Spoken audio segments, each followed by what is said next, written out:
لیکن استدلال امام بخاری رحمۃ اللہ علیہ کا اس طرح ہے کہ بھئی جب اس کے گھر میں سے پانی آیا ہے گرم، تو گرم پانی بار بار نہیں کیا جاتا، ایک مرتبہ گرم کر کے رکھ لیا جاتا ہے، تو اس کے گھر میں وہ گرم پانی رکھا ہوا تھا تو لا محالہ اس نصرانی عورت نے اسے استعمال کیا ہوگا، اور پھر بھی حضرت عمر نے اس کو استعمال کیا تو مسئلہ معلوم ہو گیا کہ عورت کے استعمال کے بعد جو برتن میں بالٹی اور ٹب میں پانی بچا ہوا ہے وہ ناپاک نہیں ہوا ہے، اس سے مرد وضو کرنا چاہے تو کر سکتے ہیں۔ اور حضرت عمر فاروق رضی اللہ تعالیٰ نے وضو فرمایا تھا گرم پانی سے جو نصرانی عورت کے مکان سے لایا گیا تھا۔ وبه قال حدثنا عبد الله بن يوسف قال حدثنا مالك عن نافع عن ابن عمر أنه قال كان الرجال والنساء يتوضؤون في زمان رسول الله صلى الله عليه وسلم۔ عبداللہ ابن عمر فرماتے ہیں کہ مرد اور عورتیں حضور کے زمانے میں ایک ساتھ وضو کیا کرتے تھے۔ ایک ساتھ کا مطلب یہ نہیں کہ محارم ایک ساتھ جمع ہو کے غیر محرم، ایک ساتھ کا مطلب یہ ہے کہ ایک ہی برتن سے ایک بعد دیگرے اسی برتن میں رکھے ہوئے پانی کو مرد استعمال کرتے تھے، اسی کو عورتیں استعمال کرتے تھے۔ باب صب النبي صلى الله عليه وسلم وضوءه على المغمى عليه۔ مغمى عليه، دیکھو وضو کرنے کے بعد جو پانی بچا رہتا ہے یہ پانی میں ایک طرح کی برکت ہے، لہٰذا کسی کے علاج کے لیے اگر اس کے چھینٹے مار دیے جائیں تو چاہیے۔ حضور پاک صلی اللہ علیہ وسلم نے ایسا کیا ہے۔ پیغمبر علیہ السلام نے اپنے وضو کے بچے ہوئے پانی کو ڈالا تھا اس شخص پر جو بے ہوش ہو گیا تھا، یہ حضرت جابر رضی اللہ تعالیٰ کا قصہ ہے۔ وبه قال حدثنا ابو الولید قال حدثنا شعبہ عن محمد بن المنکدر قال سمعت جابرا یقول جاء رسول اللہ، حضرت جابر فرماتے ہیں کہ میرے پاس رسول پاک صلی اللہ علیہ وسلم تشریف لائے، یعودنی وانا مریض، آپ میری عیادت کے لیے تشریف لائے تھے، میں بیمار تھا، لا عاقل، مجھے ہوش نہیں آ رہا تھا، بے ہوش تھا، فتوضأ، پیغمبر علیہ السلام نے وضو فرمایا، وصب علی من وضوئہ، اور اپنے وضو کا بچا ہوا پانی میرے اوپر چھڑک دیا، فعقلت، مجھے ہوش آ گیا، فقلت یا رسول اللہ، تو میں نے کہا حضرت لمن المیراث، میری میراث کس کو ملے گی؟ انما یرثون کلالہ، اس لیے کہ میں تو کلالہ کی حیثیت میں ہوں۔ فنزلت آیت الفرائض، تو وہ آیت نازل ہوئی جس میں وراثت کے حصے بیان کیے گئے ہیں۔ یستفتونک فی الکلالہ قل اللہ یفتیکم فی الکلالہ الی آخر الآیہ۔ باب الغسل والوضوء في المغزب والقدح والخشب والحجارة۔ دیکھو یہ مختلف برتنوں کے نام یہاں پر آئے ہیں۔ امام بخاری رحمۃ اللہ علیہ فرماتے ہیں کہ وضو کا پانی جس برتن کے اندر ہے، غسل کا پانی جس برتن کے اندر ہے، اس کی دھات سے کوئی مطلب نہیں، تانبے کا ہو، پیتل کا ہو، لوہے کا ہو، پلاسٹک کا ہو، مٹی کا بنا ہوا ہو، لکڑی کا بنا، ایسا بھی ہو، کسی بھی طرح کے پاک برتن میں پانی رکھ کر آپ اس سے غسل کر سکتے ہیں، وضو کر سکتے ہیں۔ برتن سے نہ کسی چیز کے اندر علت پیدا ہوتی ہے نہ حرمت پیدا ہوتی ہے، کسی بھی دھات کا بنا ہوا ہو، بس شرط یہ ہے کہ وہ پاک ہونا چاہیے، سمجھ گئے؟ مخزب سے وضو اور غسل کرنے کا بیان، قدح سے وضو اور غسل کرنے کا بیان، خشب سے وضو کرنے کا بیان اور پتھر سے وضو کرنے کا، یعنی ساری دھاتوں کے بنے ہوئے برتن میں پانی لے کر اس سے وضو کر سکتے ہیں۔ چلو۔ وبه قال حدثنا عبد الله بن منير سمع عبد الله بن بكر قال حدثنا حميد قال انس قال حضرت الصلاة فقام من كان قريب الدار الى اهله، نماز کا وقت ہو گیا تو حضور مجلس سے اٹھ گئے، تو جو آدمی جس آدمی کا گھر قریب تھا وہ اٹھ کر اپنے گھر چلا گیا، وہ بقیہ قوم، اور کچھ لوگ رہے جن کے گھر دور تھے، تو پیغمبر علیہ السلام کے لیے پتھر کے ایک لگن میں پانی لایا، پتھر کا ایک لگن لایا گیا، تسلا لایا گیا جس میں پانی تھا، فَصَغُرَ الْمِخْزَبُ أَنْ يَبْسُطَ فِيهِ كَفُّهُ، اتنا چھوٹا سا تھا وہ پیالہ کہ آپ کا ہاتھ بھی اس میں مشکل سے جا رہا تھا. پس مخزب چھوٹا پڑ گیا اس سے کہ اس میں آپ کا ہاتھ پھیل گیا، لیکن سارے لوگوں نے اسی سے وضو کر لیا. یعنی اتنا چھوٹا سا برتن تھا جس میں پانی لایا گیا تھا کہ ایسے کھول کر کے حضور کا ہاتھ بھی اس میں نہیں جاتے، بیچ کاٹ ڈالا. لیکن آپ کے ہاتھ کی برکت سے اس میں معجزے کے طور پر کتنی بڑھوتری ہوئی، 80 آدمی موجود تھے، سب نے اسی سے وضو کر لیا. فتوضأ القوم كلهم، سارے لوگوں نے اس سے وضو کر لیا. قلت، میں نے کہا، کم کنتم، کتنے لوگ تھے جی؟ حضرت انس سے جو روایت سنا رہے تھے حمید کو، تو حمید ان کے شاگرد ہیں. حمید نے پوچھا کہ حضرت جی کتنے لوگ رہے ہوں گے اس وقت جنہوں نے اسے ایک پیالے پانی میں وضو کیا تھا، ایک لوٹیا پانی میں وضو کیا تھا؟ قال 80 وزیادہ، 80 اور اس سے زیادہ، یعنی 80 لوگوں نے ایک لوٹیا پانی سے وضو کر لیا. چلو. وبه قال حدثنا محمد بن علاء قال حدثنا أبو أسامة عن بريدة عن أبي بردة عن أبي موسى أن النبي صلى الله عليه وسلم دعا بقدح فيه ماء فغسل يديه ووجهه فيه ومج فيه. وبه قال حدثنا أحمد بن يونس قال حدثنا عبد العزيز بن أبي سلمة قال حدثنا عمرو بن يحيى عن أبيه عن عبد الله بن زيد قال أتى رسول الله صلى الله عليه وسلم فأخرجنا له ماء في تور من صفر فتوضأ فغسل وجهه 3 ويديه مرتين ومسح برأسه فأقبل به وأدبر وغسل رجليه. وبه قال حدثنا أبو اليمان قال أخبرنا شعيب عن الزهري قال أخبرني عبيد الله بن عبد الله بن عتبة أن عائشة رضي الله تعالى عنها قالت لما ثقل النبي صلى الله عليه وسلم واشتد به وجهه، جب حضور کی بیماری سخت ہو گئی، استأذن ازواجہ فی ان یمرض فی بیتہ، تو آپ نے اپنی بیویوں سے اجازت مانگی اس بات کی کہ ایام بیماری میرے گھر میں گزارے جائیں. آپ نے باقاعدہ صراحتاً اجازت نہیں مانگی تھی کہ میں حضرت عائشہ کے رہنا چاہتا ہوں. آپ سمجھتے تھے کہ کسی کی دل شکنی نہ ہو جائے. بار بار جہاں بھی جاتے نا، آج 13 دن تک آپ بیمار رہے، تو یہاں ہیں، ابھی کل کو کہاں رہوں گا، کل کو کہاں رہوں گا. جب بار بار کل کہاں رہوں گا تو ازواج مطہرات سمجھ گئی کہ حضرت جلد سے جلد حضرت عائشہ کی باری کے منتظر ہیں. فَأَذِنَّ لَهُ، حضور کا منشا سمجھ کر ساری بیویوں نے کہا کہ حضرت ہماری طرف سے کوئی پابندی نہیں، بخوشی ہم اجازت دیتے ہیں کہ بیماری کے ان ایام میں آپ حضرت عائشہ کے یہاں قیام فرمائیں، ہمیں کوئی اعتراض نہیں ہے. چنانچہ آپ نے بھی قیام فرمایا، اور یہ قیام اللہ تعالیٰ نے قیامت تک کے لیے قبول فرمایا.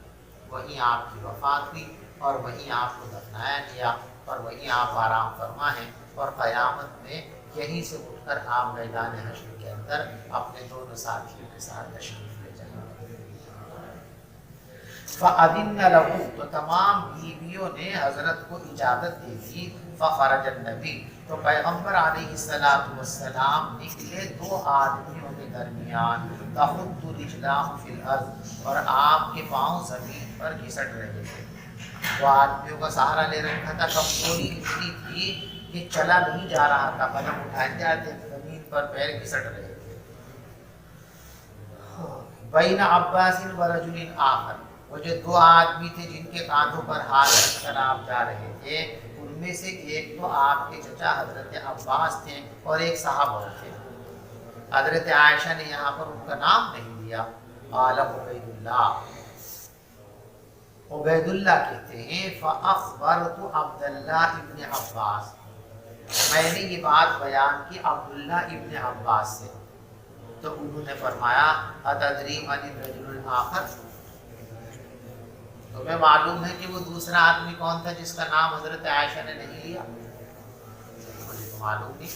فرمایا کہ وہ دوسرے آدمی علی تھے. سمجھ شریف بات آ رہی. بعض لوگوں نے ذہن کی بیماری کی وجہ سے اس روایت سے یہ مقصد اخذ کیا ہے کہ حضرت عائشہ کو حضرت علی رضی اللہ تعالیٰ سے نفرت یا عداوت یا دشمنی تھی ان کے دل میں، کچھ لباس تھا، اس لیے ان کا نام نہیں لیا، حالانکہ ایسا نہیں ہے، بات قرآن کے خلاف ہے۔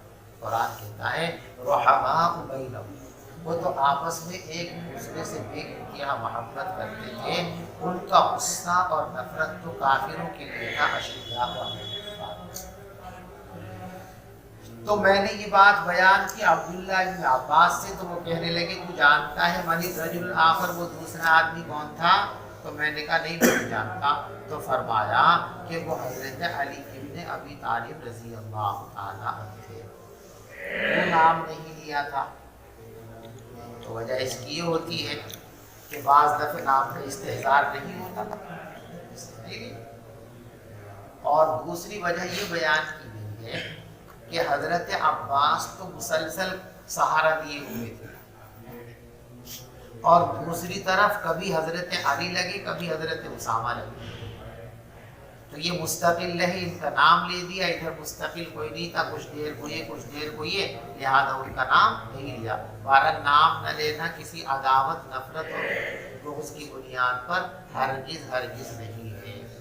وکانت عائشہ تحدث، اور حضرت عائشہ صدیقہ رضی اللہ تعالی عنہ بیان فرماتی ہیں ان النبی صلی اللہ علیہ وسلم قال بعد ما دخل بیتہ، پیغمبر علیہ السلام نے گھر میں داخل ہونے کے بعد فرمایا واشتد وجعہ، اور آپ کی بیماری شدید ہو گئی تھی، حریقوا علی من سبع قرب لم تحلل اوکیتہن، میرے اوپر ایسے 7 مشکیزوں کا پانی ڈالو جن کا بند نہ کھولا گیا ہو،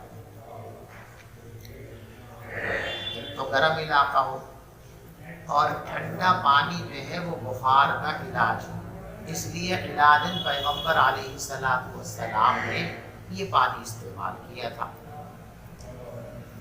لعلی اعہد الی الناس، شاید کہ میں لوگوں سے کچھ باتیں کروں، ان کو وصیت کروں، وَأُجْلِسَ فِي مِخْزَبٍ، اور آپ کو حضور کی بیوی حضرت حفصہ رضی اللہ تعالیٰ کے تست پہ بٹھایا گیا، ثم تفقنا نصب علیہ تلکا، پھر ہم وہ مشکیزوں کا پانی آپ کے اوپر ڈالتے رہے، حتی تفق یشیر الینا، یہاں تک کہ حضرت نے اشارہ فرمایا ان قد فعلتن، بولنے میں تو آپ کو تکلف ہو رہا تھا، اشارے دے کر ٹھیک ہو گیا، بس پانی آپ نے کافی ڈالتے کام ہو گیا۔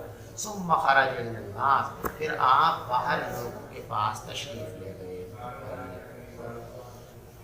باب الوضوء من الطور، وبه قال حدثنا خالد بن مخلد قال حدثنا سليمان قال حدثني عمرو بن يحيى۔ طور سے وضو کرنا، اس برتن کو طور کہتے ہیں، اس میں اگر پانی رکھا ہو تو اس سے بھی غسل اور وضو کر سکتے ہیں، روایت میں بات گزر چکی ہے۔ وبه قال حدثنا خالد بن مخلد قال حدثنا سليمان قال حدثني عمرو بن يحيى عن أبيه قال كان عمي يكثر من الوضوء فقال لعبد الله بن زيد، عمرو بن یحییٰ کہتے ہیں کہ میرے چچا کثرت کے ساتھ وضو کرتے تھے، یعنی ان کا معمول یہ تھا کہ وہ ہمیشہ باوضو رہتے تھے، اللہ کو اس کی توفیق عطا فرمائے۔ تو انہوں نے ایک مرتبہ عبداللہ ابن زید سے کہا اخبرنی کیف رأیت وسلم یتوضأ، مجھے بتائیے کہ آپ نے حضور پاک صلی اللہ علیہ وسلم کو کس طرح وضو کرتے ہوئے دیکھا ہے۔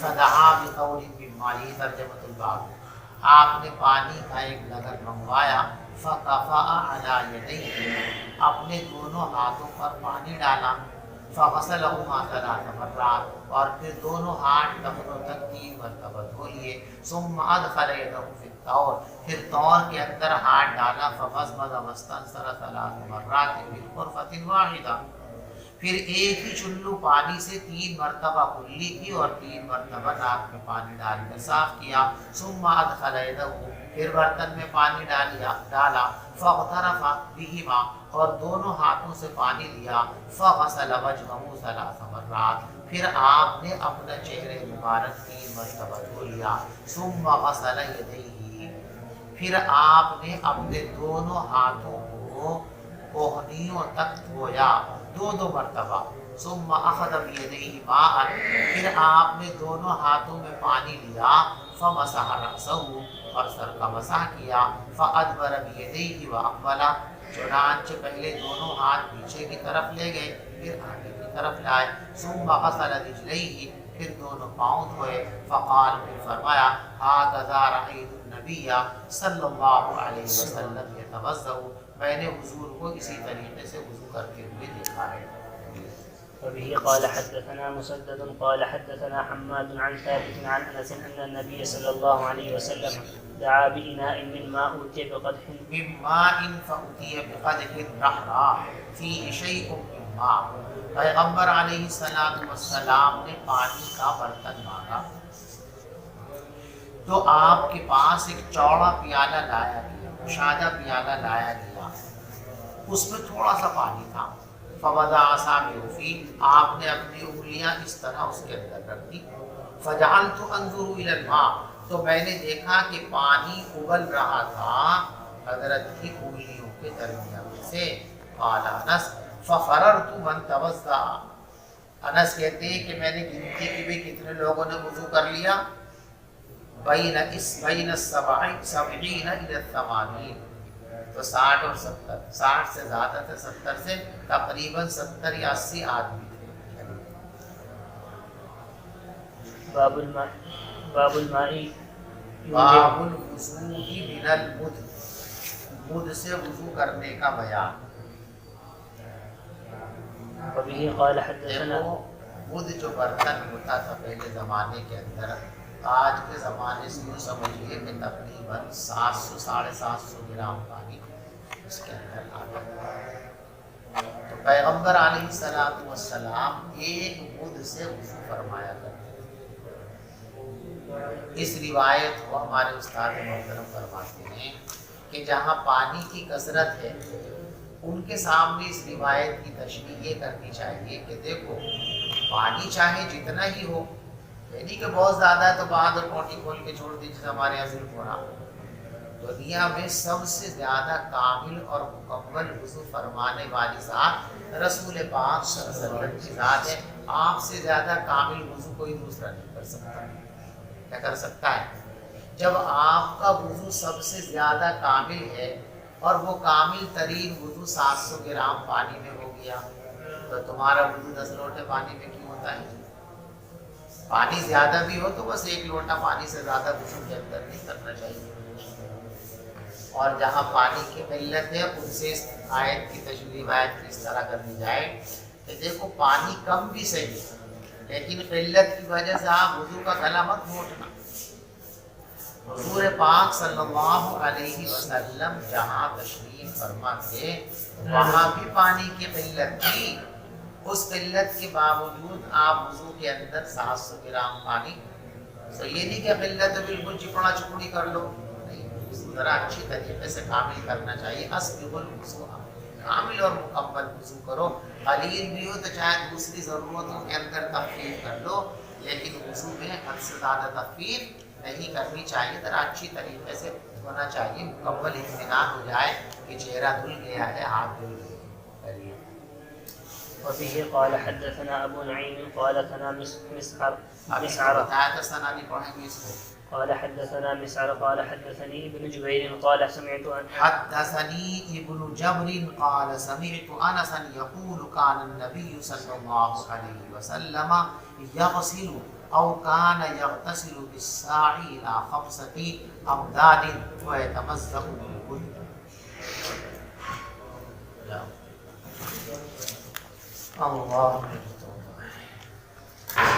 لوٹا کتنا بڑا ہمارے مدرسے میں مختلف سائز کے لوٹے، ہمارے یہاں جو لوٹے ہیں 3 پاؤ پانی آوے اتنے بڑے بھی لوٹے، ٹھیک ہے، اور 2 کلو پانی آ جائے اتنے بڑے بڑے بھی لوٹے۔ اب لوٹے میں کتنا پانی آتا ہے یہ جب بتا سکتا ہوں جب آپ مجھے بتائیں کہ لوٹے کا سائز کیا ہے، یہ جواب دیں گے تو اندازہ ہو جائے گا۔ تو اس نے کہا بھی بتا اس حوض میں کتنے پیالے پانی؟ تو اس طالب علم نے کہا جی یہ بتاؤ پیالہ کتنا بڑا، اگر پیالہ اس حوض کی برابر بڑا ہے تو 1 پیالہ پانی، پیالہ اس سے آدھا ہے تو 2 پیالے پانی، چوتھائی ہے تو 4 پیالے. تو آپ پہلے پیالے کا سائز بتا دیں تو میں غوث میں کتنے پیالے پانی میں بتا دوں گا. بڑا سٹ پٹایا کہ اچھا ذرا یہ بتاؤ زمین کا بیج کہاں ہے.